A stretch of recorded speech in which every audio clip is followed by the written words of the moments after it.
It is breaking news this morning happening out of northeast Albuquerque. There has been an officer-involved shooting off of Washington and Montgomery. Yeah, now that intersection is closed. Our Samantha McDonald has been out there all morning long. Samantha, what's the latest that you know?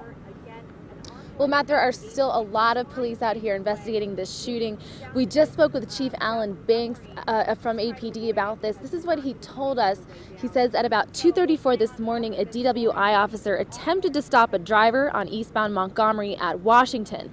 Chief Banks says the next call from the officer said he was out with a man who had a gun. There was a confrontation and the officer shot the driver. The driver was hit, taken to the hospital. That's where he is right now. He is in critical but stable condition. The officer, though, was not injured. Chief Banks says this is a multi-jurisdiction investigation and all information is preliminary. Police are waiting to interview the officer involved to find out exactly what happened, and we'll be out here for a while. When we have an officer-involved shooting, obviously we want to make sure that we're very thorough in our investigation. We obviously reconstruct the incident itself, and so we might be out here for a while. So right now, Montgomery and Jefferson are blocked off. It is best to avoid the area and find alternate routes to work, to school, and we will keep you posted on this. Back to you. All right, thank you for the update this morning, Samantha. We'll check in with you again in about a half hour. Police are not saying who the driver and the officer are. You should know this is the third Albuquerque police shooting in just the last month. It is the 8th officer-involved shooting across the state in the last month as well. In other news this morning, some victims of recent crimes in Albuquerque may not ever see justice thanks to a former APD officer who was recently arrested on child porn charges. And we started asking some questions and found out all of his old cases, or at least some of them, could be dropped. The feds arrested Nelson Begay at his home on Wednesday. It's a day after he resigned from APD. Now the district attorney's office for Bernalillo County is going to take a look at Begay's APD caseload from when he was on the job. The DA's office would not say how many cases Begay is a part of, but a victims' rights group is concerned that criminals may not be held accountable now. It's something that we see on a fairly regular basis, that if an officer, doesn't make it, the case is dismissed, and it's just way too often. Spokesperson with the DA's office says if Begay is a critical witness in a case and cannot be in court for it, that the case would probably get dropped. And we now know Nelson Begay is not the only former cop from his police academy class who's gotten into a lot of trouble. He graduated with APD's 100th cadet class. This was back in 2008. One of his classmates, April Sanchez here, resigned after she was caught driving drunk and keying her ex-husband's car on a drunken rampage. Another cadet, Robert Woolreaver, was fired after he was caught on surveillance cameras holding down a suspected car thief while his partner repeatedly kicked him.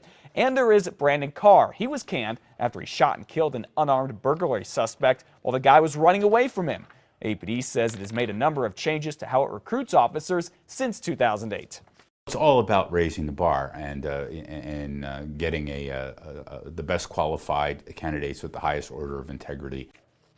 A lot of cadets from the 100th class have gone on to do very good work too. Officer John O'Gueen was honored by the city for catching a bank robber while he was off the clock, and Officer Travis Cochran helped save a little boy who was drowning at a hotel pool. We have learned while on suspension for posting a questionable tweet about State Education Department Chief, APS Superintendent Winston Brooks apparently had some sort of medical episode. According to the Albuquerque Journal, on the last day of his 3-day suspension, which was Wednesday, Brooks was transported to the hospital by ambulance from his East Mountain home. No word on what health emergency was going on and what APS is saying about it, because they're saying right now it is a private health issue and they do not want to discuss it. But what we do know is that Brooks was back on the job yesterday.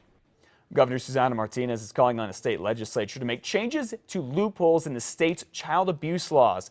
Last month, the Court of Appeals ruled that only 10 categories of people listed in the law, including physicians and teachers, must report suspected abuse to investigators. The governor disagrees with that and is now asking the legislature to make it clear that every person must report suspected child abuse to the authorities.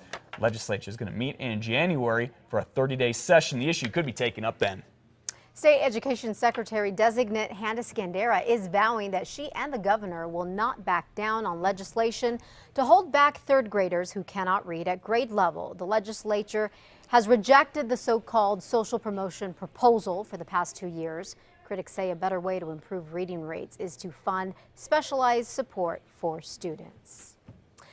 5:36 is now the time. A growing danger on our roads is putting all of us at risk. You see, more and more people are getting behind the wheel under the influence of drugs. And last night on Special Assignment, Katie Kim showed us police and lab scientists who investigate DWI cases and crashes. They say the number of people driving with drugs in their system has grown exponentially in the last few years.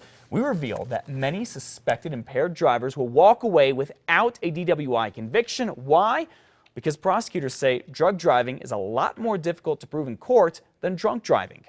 We have to prove the standard for drug driving is that they're incapable of safely driving a vehicle.